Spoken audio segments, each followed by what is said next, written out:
This award may be presented to either a volunteer or staff person who, through his or her actions, contributed significantly to the welfare of offenders. Such persons will have provided their services consistently for a minimum of 5 years, demonstrated a high degree of commitment to their role, demonstrated exceptional abilities to relate effectively to clients. So on behalf of the John Howard Society of Canada, I would like to award Ms. Powers the Humanitarian Service Award, and I'll invite Greg Rogers and Paula Oswald to say a few words. Thanks.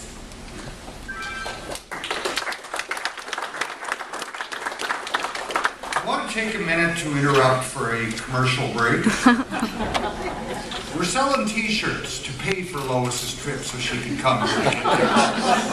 And we only bought her one way, and we'd like to get her back. The t-shirts read, "Fighting crime by building more jails is like fighting cancer by building more cemeteries." They're $15 a pop, a wide assortment of sizes available. You'll agree they're trendy, cutting edge, and no self-respecting criminal justice advocate would be caught without one. And that's not all. If you buy one today, you get not one, but 2 fact sheets dealing with the fetal alcohol spectrum and harm reduction. How can you turn that down? Anyway, I want to, I'll be at the back peddling t-shirts. I want to thank John Howard Canada for recognizing Lois.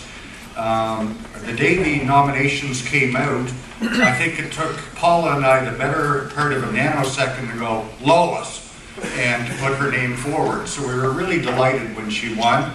The problem that I had is that Lois is a wonderful, kind, compassionate person, but she tackles her work very seriously and professionally, and hence I don't have one funny story to tell about her. And you would think after 6 years I'd have an anecdote. And I thought, those poor people in Newfoundland, what am I going to say to introduce Lois? And then it dawned on me, it's a Humanitarian Award. And I thought, fine, what the hell's a humanitarian? So I looked it up. Humanitarianism can be described as the acceptance of every human being for plainly just being another human being, ignoring and abolishing base social views, prejudice, and racism. All people are equal and deserve kindness and benevolence. And I thought, well, that sums up Lois. Because Lois, in the 6 years plus that I've worked with her, has used one motto and said one thing more than anything else: our clients deserve the best. And she has spent every day for the last 6 years working towards that. Let me go over a couple of the things she's done. In 2008, she came to me and she said, we should get our house in order. And I'm thinking, what did we screw up? And she said, this was during the recession that seems to go on forever. And she said, let's get our house in order. So what she's done since that time is work with our board, management, and staff. We've redone our bylaws, our financial policy and procedures, our personnel policy and procedures, our risk management policies, our anti-harassment policies, and our anti-violence policies. So that now when we meet with funders and negotiate, we have our ducks in order, our house in order, and we have it to such a good shape that the United Way cites John Howard Toronto as best practices. Lois is asked regularly to provide training to various agencies on preparing these documents, and including the City of Toronto themselves asked Lois to come down and run training sessions for them. And just last month she completed an audit at the request of Elizabeth Fry of their domestic violence programs.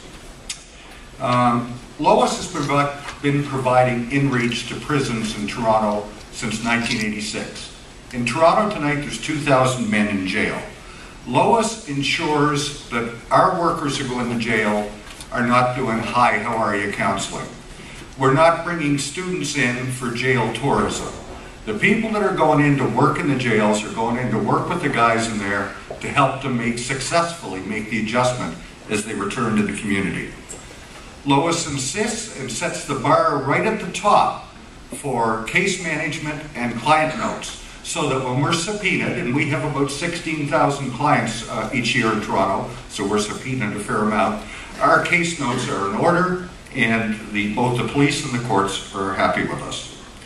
She has developed our court-mandated domestic assault program to be the biggest in Toronto. She's developed specialized delivery of this program to various multicultural groups with a diverse team of facilitators. She has worked with the Ministry of the Attorney General of Ontario to rewrite the curriculum of this program, specifically geared at various communities, and especially the work done with the Caribbean community. And her motto to all the staff in the domestic assault team is, the woman's safety is never number one and never to be put at compromise. Toronto is a huge city. 48% of the people that live in Toronto weren't even born in Canada. Lois has been a leader in meeting the diverse needs of the community. She has worked with many different groups, including years with the Somali community. Lois has been the catalyst in recognizing the criminal justice interactions being felt by newcomers, especially in Scarborough, which is East Toronto area, and to that she has guided us in opening a storefront operation in Scarborough to work directly with these new and emerging communities. Lois keeps our clients safe. She keeps our agency safe, and she keeps John Howard's name safe, so that we're all proud to use it. I want to thank John Howard Canada for recognizing Lois's 25 years of dedication, commitment, and passion. I truly believe that Lois bleeds John Howard teal or aqua or blue or whatever color that is. Lois, I thank you. You're wonderful. You have my full and total respect. And to quote that great philosopher Tina Turner, you're simply the best.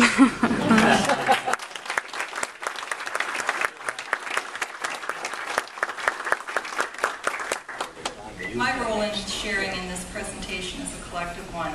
I'm here to represent my colleagues at the John Howard Society of Ontario office, 19 affiliate executive directors across Ontario, almost 700 staff, part-time and full-time, and almost 1,800 volunteers in the form of direct service volunteers and boards of directors. We all heard this morning Graham reviewing our core values and principles. And I was thinking as I was listening to that, we can simply take out John Howard Canada's name and insert Lois Powers in the front of those, and it really embodies the qualities that Lois brings to this organization. It's been a privilege for me to work with her in the years I've been here, and on a personal note, you have the utmost respect and regard from me, Lois, and there's no one that I know that deserves this award